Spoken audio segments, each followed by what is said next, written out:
শালপ্রাংশু কলেবরের আপাদমস্তক নিরীক্ষণ করে ইন্দ্রনাথ বলল, কাছ থেকেও ভয় পাস? রসিকতা পরে করিস, চ আগে ভুঁড়ি ঠান্ডা করে আসি। কেসটা একটা শেপ নিতে যাচ্ছে, দেখছিস না? তা তো দেখছি, গাড়ির দিকে পা বাড়িয়ে বলল ইন্দ্রনাথ। 12 ঘন্টার মধ্যেই অনেক তথ্য আবিষ্কৃত হলো। কেম্পেগৌড়া টাউনে নিশীথ রাতের আততায়ীর রহস্য উদ্ধার করতে পেরেছিল কিশোর গোয়েন্দা ললিত মোহন। কোনো দুর্বৃত্তের ঠিকুজিও নিশ্চয় জেনেছিল। ধাঁধা রচনা করে সেই তত্ত্বই হয়তো লিখে রেখেছিল সে। তারপর গিয়েছিল তার সঙ্গে দেখা করতে। কে এসে? ল্যান্ডরোভারের মালিক। স্টার্ট নিল পুলিশ জিপ।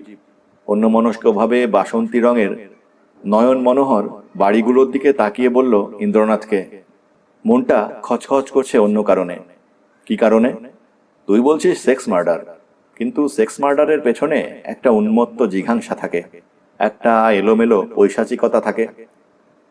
কিন্তু একটু থেমে ফের বলল ইন্দ্রনাথ, ছুরির কোপের প্যাটার্নগুলো অদ্ভুত, যেন ইচ্ছে করেই একটা মরা দেহকে কুপানো হয়েছে বিভৎস রূপ দেওয়ার জন্যে। তার আগে পরিপাটি করে তার দিয়ে ফাঁস দেওয়া হয়েছে গলায়। সবার উপরে একটা সত্য থেকে যাচ্ছে, কেম্পেগৌড়া টাউনে একটা গোপন রহস্যে নাক গলিয়ে ফেলেছিল হতভাগ্য ললিত মোহন। প্রেম এ কি শুধুই যৌন হত্যা? শুঁয়োপোকার দ্বিখণ্ডিত লাশ আবিষ্কারের পর প্রমাণ পাওয়া গেল ইন্দ্রনাথের যুক্তিসিদ্ধ অনুমিতির। প্রফেসর IS গোড়বলের আবাসে হাজির হলো ইন্দ্রনাথ, সঙ্গে প্রেমাংশু। সিঁড়ি বেয়ে উঠেই চওড়া বারান্দা, কাঠের রেলিং দিয়ে ঘেরা। বারান্দার ওপরেই কাঁচের দরজা, ওপাশে বসবার ঘর, সোফা সেট, টেবিল, কাবোর্ড, টিপয়, বইয়ের আলমারি। দরজার দিকেই কাবোর্ডের কাঁচের পাল্লার মধ্যে দিয়ে দেখা যাচ্ছে হ্যাঙ্গারে ঝোলানো সারি সারি জ্যাকেট, চামড়ার, ফোম রাবারের এবং উলের। নিচের র্যাকে ছড়ি, কিটব্যাগ, ক্যানভাস থলি। ইন্দ্রনাথের ইগল চাহনি কাঁচের দরজা খুঁড়ে কাবোর্ডের পাল্লা ভেদ করে নিবদ্ধ হলো কিনারার জ্যাকেটের হাতায়। ধূসর রঙের চামড়ার জ্যাকেট, বাইরে বেরোনোর পোশাক, হাতায় একটা ধেবড়া বাদামি ছাপ। এদিক ওদিক দেখে নিল ইন্দ্রনাথ, বারান্দায় বা বাগানে কেউ নেই। আলবার্ট ভিক্টর রোড, বেলা 3টার সময় যানবাহন শূন্য। কাঁচের দরজা ঠেলতেই খুলে গেল। শটান কাবার্ডের সামনে গিয়ে দাঁড়ালো দুই বন্ধু। আঙুলের ডগায় খানিকটা বাদামি পদার্থ তুলে নিল ইন্দ্রনাথ।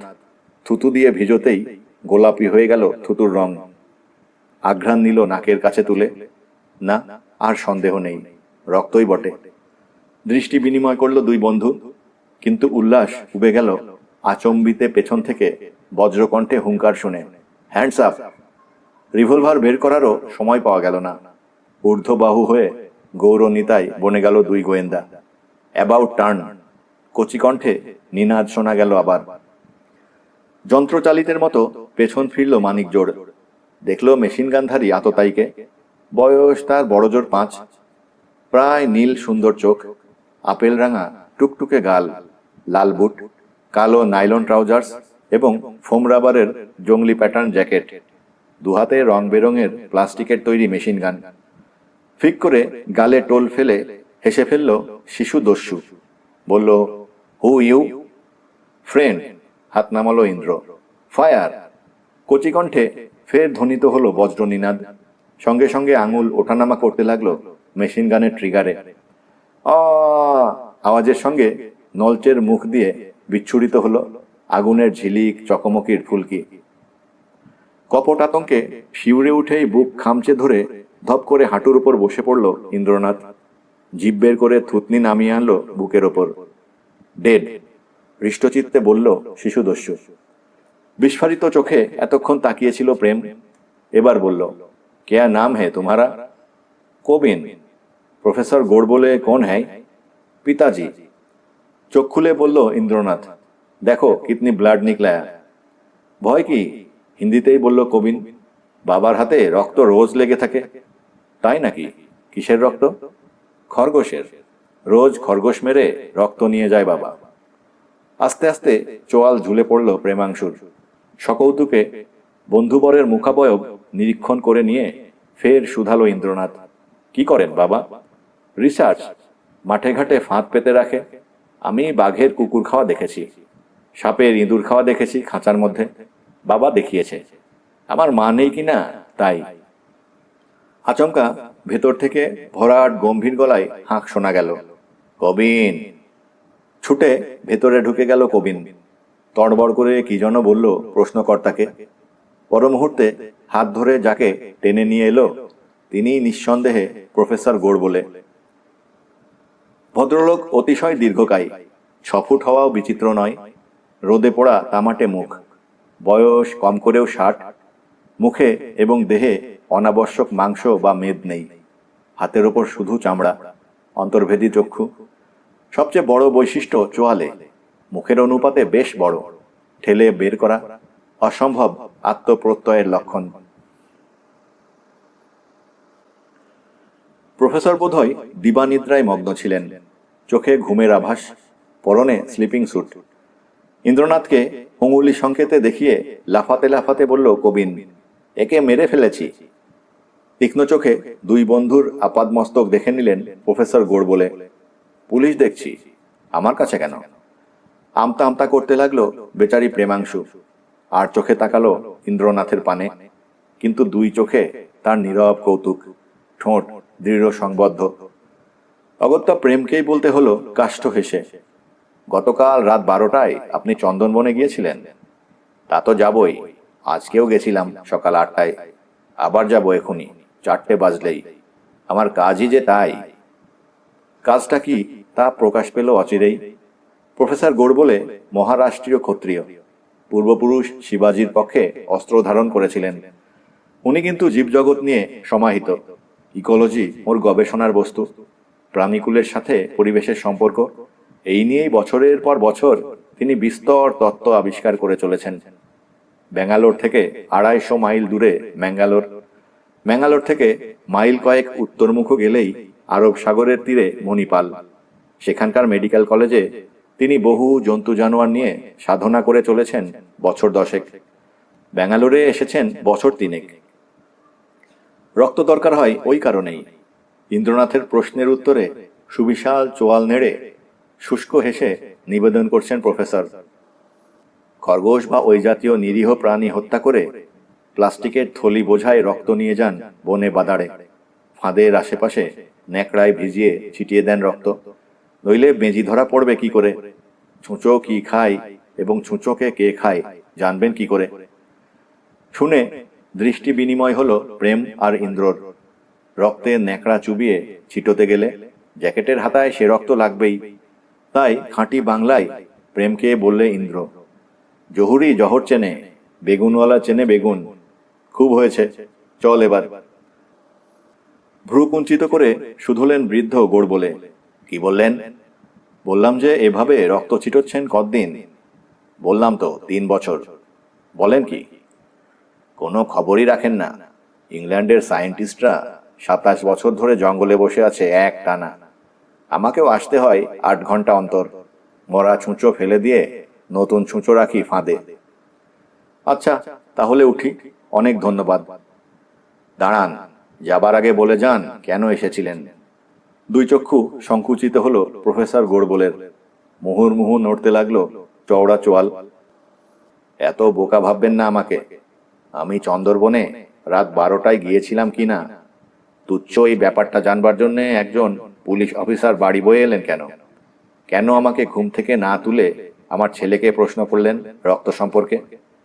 দুই চক্ষু আরো সুচাগ্র হয়ে এলো বৃদ্ধ বৈজ্ঞানিকের।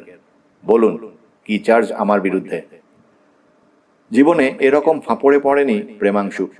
নরহত্যার সন্দেহে খরগোশ হত্যাকারীর পেছনে ধাওয়া করার কাহিনী কি বলা যায়?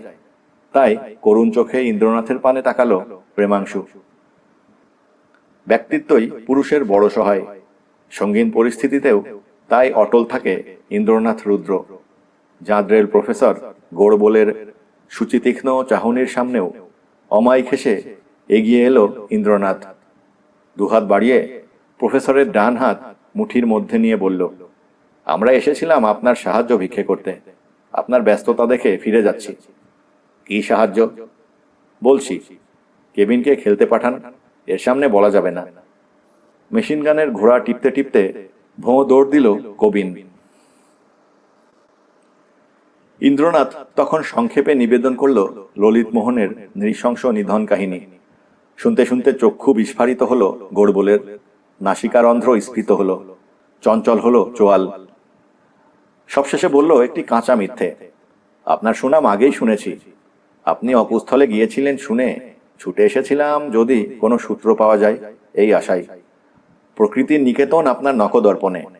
এক নজরে আপনি যা দেখবেন আমাদের চোখে তা অদৃশ্য থেকে যাবে। খোসামত শুনলে যমরাজও নাকি গলে যান। প্রফেসর তো মানুষ।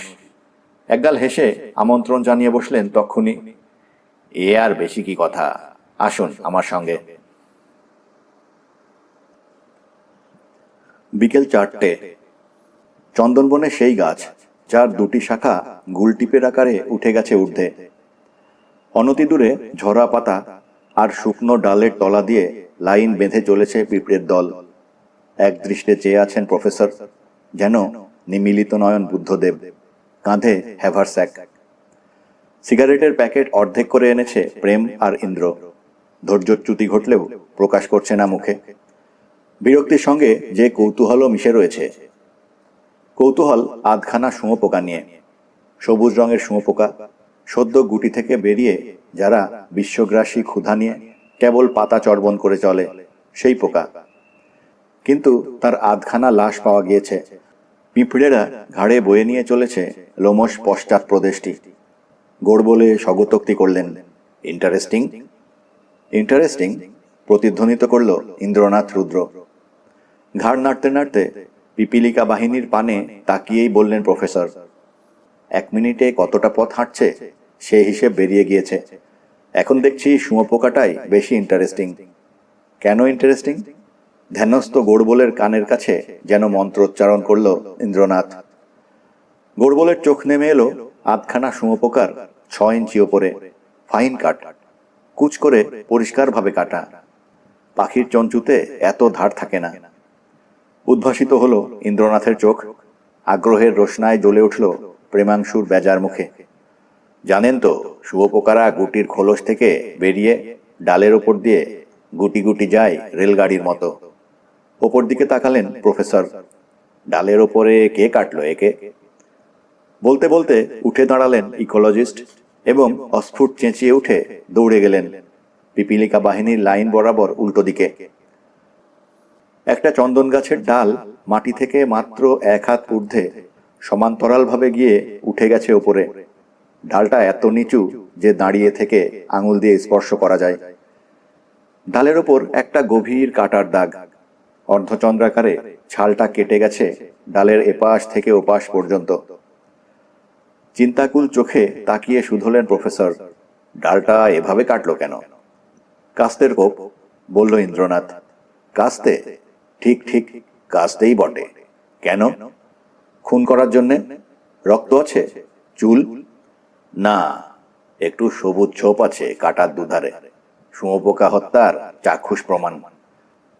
বংশষ্ঠীর মতো দীর্ঘকায় বপু বেঁকিয়ে পলকহীন চোখে বললেন প্রফেসর, সত্যি তাই।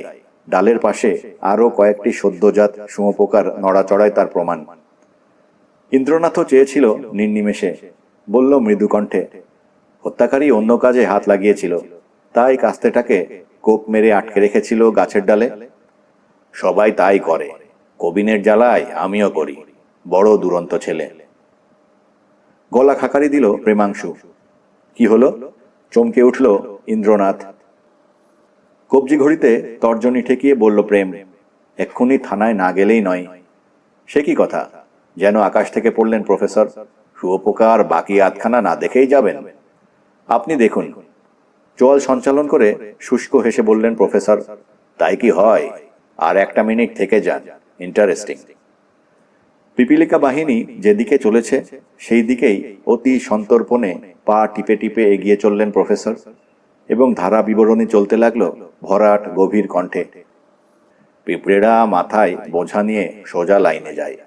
সেই হিসেবে আমি এক্ষুনি বলে দেব শুঁয়োপোকা লুট করে গুদামে তুলতে ওদের কত সময় লেগেছে। এই দেখুন পিঁপড়ের বাসা। কি দেখছেন? মাটি যেন ঝাঁঝরা হয়ে গিয়েছে। কেমন?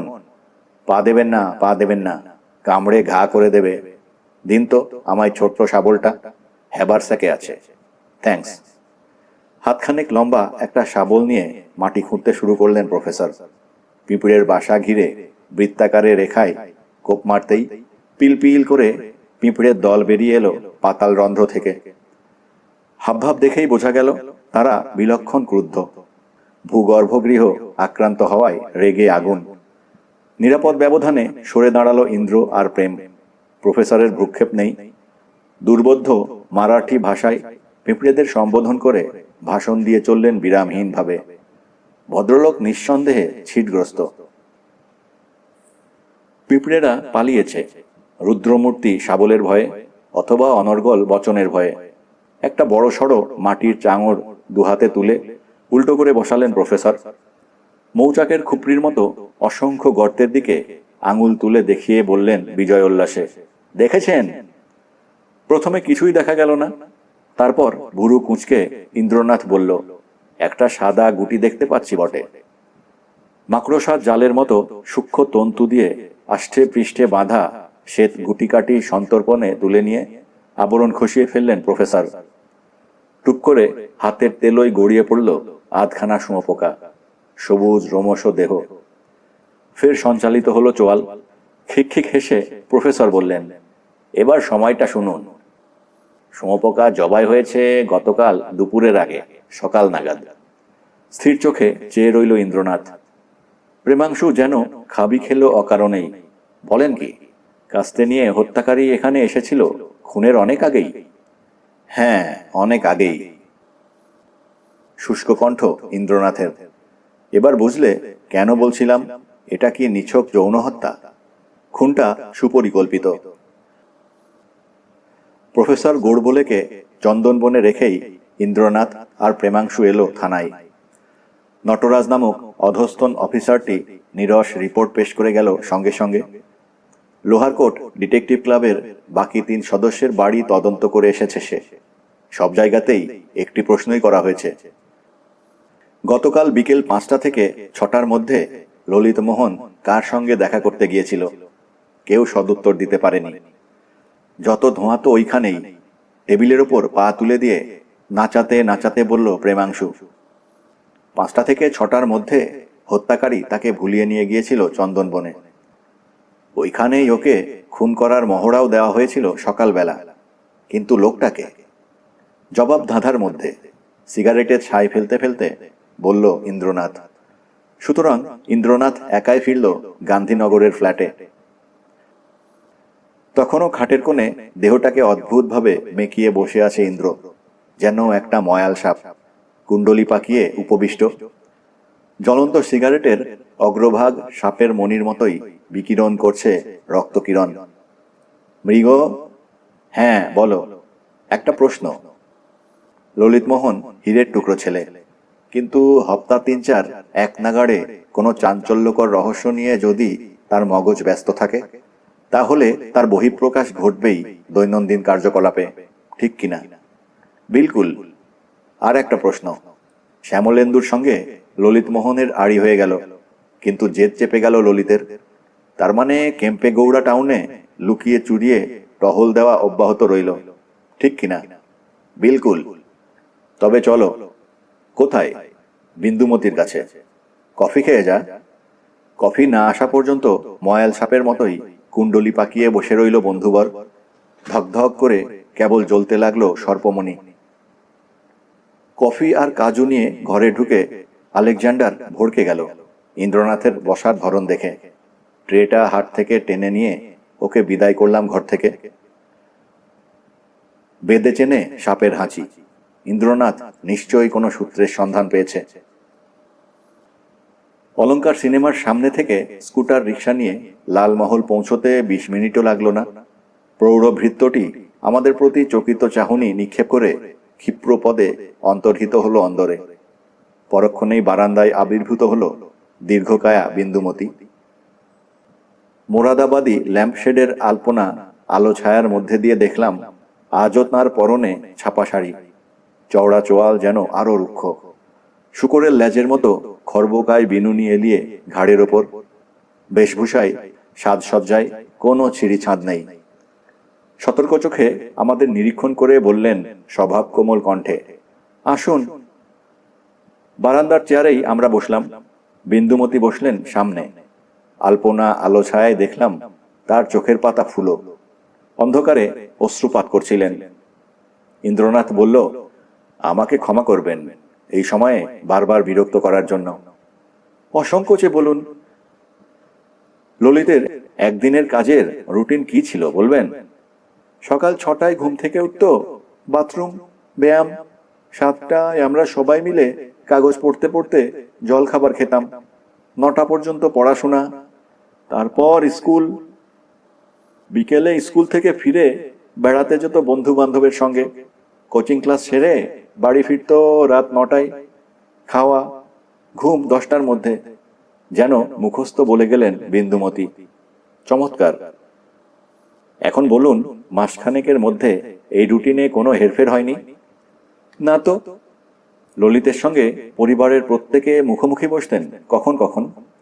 সকালে খবরের কাগজ পড়বার সময়ে আর রাত্রে খাবার সময়। গত 1 মাসের মধ্যে এই 2 সময়ে তার মধ্যে কোনো চাঞ্চল্য, অস্থিরতা, অন্যমনস্ক ভাব লক্ষ্য করেছিলেন? বিন্দুমতি নিজেই অন্যমনস্ক হয়ে গেলেন। অনেকক্ষণ পরে মাথা নেড়ে বললেন, মনে রাখতে হবে বলে তো কিছু দেখিনি। তবে তবে কি বলুন? একটা সামান্য ব্যাপার, ধর্তব্যের মধ্যে নয়। বলুন না। এদেশের মানুষ চিনি ছাড়া দই খায় নুন মিশিয়ে। ললিত সেই অভ্যেস করেছিল, সেই জন্যে ঘরে পাতা দইতে চিনি থাকতো না। আমরা চিনি মিশিয়ে নিতাম, ও মেশাতো নুন। কোনোদিনও ভুল হয়নি। একদিন হয়েছিল, নুনের বদলে চিনি মিশিয়ে ফেলেছিল। আমি ধরিয়ে দিতেই দই না খেয়েই উঠে গিয়েছিল ঘরে। উজ্জ্বল হলো ইন্দ্রনাথের চক্ষু, শুধলো ঈষৎ ঝুঁকে পড়ে। সেটা কবে বলতে পারেন? সেদিন ছিল রোববার। মনে মনে হিসেব করলেন বিন্দুমতি। 2টো রোববারের আগের রোববার, মানে 27শে ডিসেম্বর, মানে 1 তারিখের আগে। Fine, fine, really fine. অদম্য উত্তেজনায় আরো ঝুঁকে পড়ল ইন্দ্রনাথ। নুনের বদলে চিনি মিশল ললিত। তারপর কি করল? বিন্দুমতি বিস্মিত হলেন সুদর্শন গোয়েন্দার আকস্মিক উত্তেজনা দেখে। বললেন, ঘুমিয়ে পড়ল। আপনি দেখেছিলেন? আমি না। তবে রাত জেগেছিল বোধহয়, কেননা পরদিন ঘুম থেকে উঠল 7টায়। ফাইন। তারপর আবার নুনের বদলে চিনি মেশায়নি? এবার স্পষ্ট বিরক্তি দেখা গেল বিন্দুমতির চোখে। বললেন, জলখাবারে দই খায় না কেউ। তা ঠিক, তা ঠিক, কিন্তু জলখাবার খেতে গিয়ে অন্যমনস্ক হয়নি ললিত? খেলো আর কোথায়? কাগজ পড়তে পড়তে হঠাৎ উঠে গেল নিজের ঘরে। কাগজ নিয়ে না খাবার নিয়ে? কাগজ নিয়ে। মেসোমশাই রাগারাগি করতে লাগলেন কাগজ না পাওয়ার জন্যে। সেই কাগজ পাওয়া গেল রাত্রে। তার মানে সেদিন তো সোমবার, কাগজ নিয়ে স্কুলে গিয়েছিল নাকি? মনে তো হয়। অস্থির হয়ে আঙুল মটকাতে মটকাতে ইন্দ্রনাথ বলল, 28শে ডিসেম্বরের কাগজ কি এখনো আছে? আছে। আমরা 3 মাস অন্তর কাগজ বেচি। দেখতে পারি কাগজটা? নিশ্চয়ই। বসুন, এনে দিচ্ছি। বিখ্যাত গোয়েন্দার মস্তিষ্কের সুস্থতা সম্বন্ধে সন্দিহান হয়েই যেন আস্তে উঠে গেলেন বিন্দুমতি। অমনি ফিসফিস করে ইন্দ্রনাথ বলল, রাত জেগেছিল কেন বলো তো? নিশ্চয়ই লোহার কোটের সেই ধাঁধা রচনা করেছিল। 1 তারিখে ছেপে বের করতে হবে তো। বিন্দুমতি ফিরে এলেন, হাতে পুরনো ডেকান হেরাল্ড ব্যাঙ্গালোরের ইংরেজি দৈনিক। জ্বরগ্রস্ত ক্ষিপ্রতায় পাতা উল্টে গেল ইন্দ্রনাথ। বিজয় উল্লাসে চেয়ে রইল মাঝের পৃষ্ঠার পানে। 6ষ্ঠ কলমের বেশ খানিকটা অংশ কাঁচি দিয়ে কেটে নেওয়া হয়েছে। থানা। প্রেমাংশু অবাক হয়ে চেয়ে রইল ইন্দ্রনাথের রক্তাভ চক্ষু আর উত্তেজনা থরথর মুখের দিকে। থেকে থেকে গালের পেশি কাঁপছিল ইন্দ্রনাথের। স্নায়বিক উত্তেজনায় এভাবে ওকে কখনো পীড়িত হতে দেখিনি। কি ব্যাপার ইন্দ্র? প্রেম। সশব্দে চেয়ার টেনে নিয়ে সশব্দে আসীন হলো ইন্দ্রনাথ। একটা ঠিকানা দিচ্ছি, লিখে নে। এখানে কোচিং ক্লাস হয়। খোঁজ নিয়ে দেখ 27 ডিসেম্বরের আগে এবং পরে ললিতমোহন নিয়মিত ক্লাস করত কি না। দ্বিরুক্তি না করে ঠিকানাটা টুকে নিয়ে বেল টিপল প্রেম। মেঝের দিকে আয়ত চেয়ে রইল ইন্দ্রনাথ। সম্বিত ফিরল নটরাজের বুট ঠোকার শব্দে। বলল, আর একটা ঠিকানা দিচ্ছি, ললিতমোহনের স্কুলের ঠিকানা। খোঁজ নে 28 ডিসেম্বর ললিত স্কুলে সারাদিন কি করেছিল এবং কার কার সঙ্গে দেখা করেছিল। এবারেও দ্বিরুক্তি না করে ঠিকানাটা লিখে নিল প্রেমাংশু। নটরাজকে নির্দেশ দিয়ে যেই বিদেয় করেছে, ফের বলে উঠল ইন্দ্রনাথ, আর একটা জিনিস চাই, 28 ডিসেম্বরের ডেকান হেরাল্ড। এবার ধৈর্যচ্যুতি ঘটল প্রেমাংশুর। দাঁত খিঁচিয়ে বলল, যা যা দরকার একবারে বল, আর কিছু দরকার নেই, কাগজটা পেলেই হবে। পুরো কাগজটারও দরকার হলো না। যে খবরটা সযত্নে কেটে নিয়েছিল ললিতমোহন, কাগজ আসতেই ঘাড় কাত করে নির্বিশেষে সেই খবরের দিকে চেয়ে রইল ইন্দ্রনাথ। খবরটা একটা দুর্ঘটনার, জলে ডুবে মৃত্যু। অকুস্থল সেই কেপেগৌড়া টাউন। মৃত্যুর দিন 27 ডিসেম্বর। কর্নেল হেব্বালের এক কানাডাবাসী অতিথি সাঁতার জানতেন না, তাই পা পিছলে পড়ে গিয়েছিলেন বাগানের সুইমিং পুলে। ময়নাতদন্তের রিপোর্টও তাই জলে ডুবে মৃত্যু। অতিথিটির নাম নারায়ণ সিনয়। পলক্ষীন চোখে খবরটার পানে চেয়ে রইল ইন্দ্রনাথ। স্বর ফুটল অনেকক্ষণ পরে। চেয়ারে শরীর এলিয়ে দিয়ে বলল, কে এই কর্নেল হেব্বাল? প্রেম বলল, মাইশোরের রাজা চামরাজা বাহাদুরের আত্মীয়।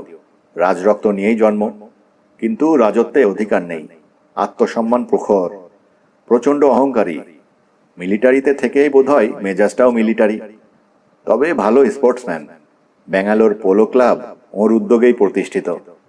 টেনিস, সাঁতার, ভলিবলেও সমান দক্ষতা। কলকাতার পোলো মরশুমে খেলতে যান ফি বছর। হেব্বালের রাইফেল রেঞ্জেও যাতায়াত আছে। একটু থেমে নিমিলিত নয়ন ইন্দ্রনাথের পানে বিরাগপূর্ণ দৃষ্টি নিক্ষেপ করে ফের হেব্বাল চরিত আরম্ভ করল প্রেমাংশু। কর্নেল হেব্বাল শুধু উত্তম ক্রীড়াবিদ নন, বিপুল বিত্তের অধিকারীও বটে। পৈতৃক সম্পত্তির সঙ্গে যুক্ত হয়েছে স্ত্রীর সম্পত্তি। কলকাতার রেসকোর্সের তত্ত্বাবধানের ভার নিয়েছিলেন অবসর নেওয়ার পর। সেই সময় রেসের গ্রাউন্ডে আলাপ হয় ভদ্রমহিলার সঙ্গে। তার নাম মধুমাধবী, বঙ্গললনা। মধুমাধবী নাম শুনলেই অবশ্য নীলপদ্মের পাপড়ির কথা মনে পড়ে, যেন তার নীল নিচল ঘিরে মুক্তাবলী তমাল বেদিকায় এলিয়ে দিয়েছে তরুণ তনুশ্রী। সেই রকম কিছুই নয়। মধুমাধবী তিনি নামেই। সারা মুখে তার রক্ত জবার অনুরাগ ছড়ানো, চোখে মুখে অধরে চিবুকে রুদ্র ও ললিত লাস্যের নৃত্য। মধুমাধবী একটি বিতর্কিত রূপ। অগ্নির মতো আকর্ষণীয়, স্নিগ্ধ নয়, উগ্র। ঘোর কৃষ্ণবর্ণা, মোটা নাক, পুরু অধর, ঘন ভুরু। তা সত্ত্বেও অপূর্ব তার দেহকান্তি, রক্তপদ্ম আঁখির তারায় অহর্নিশ চঞ্চলতা। পাতলা কোমর, ভারী নিতম্ব, পিবর বুকে উদ্দাম উচ্ছলতা।